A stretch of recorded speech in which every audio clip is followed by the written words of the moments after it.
Hello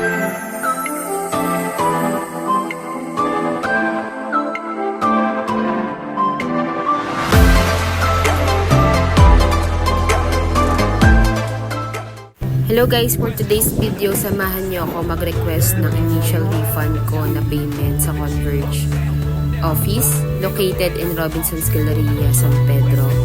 Ayan siya. So, decide ako guys na i-refund yung payment ko kasi nag-change plan ako na mag-PL dito na lang kami that time. So guys, ito yung aking policy delivery kit after ko mag-file ng refund, magpapadali si delivery ako. And samahan niyo ako guys. So, wala akong any bad experience with Converge. So, hindi ko pa na-experience yung service nila. Highlight disclaimer lang guys kasi nag-decide lang talaga ako mag-avail na lang ng PLDT since meron silang landline kasi nakasama. So, kay Converge kasi is wala. Okay, so yan siya guys. Pagpasok mo sa loob ng office ng Converge guys, meron ka lang i-fill upan na maliit na form.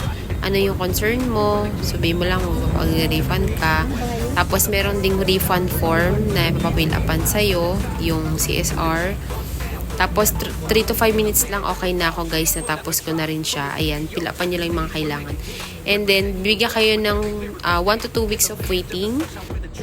Hindi nyo lang siya marireceive on the day guys. Magbibigay sila sa inyo ng turnaround time kung kailan siya magiging available. Via LBC siya nire-release guys. So mag-inform yung LBC kung available na. Inabot lang siya guys ng 1 week. Then na-receive ko na agad yung notification.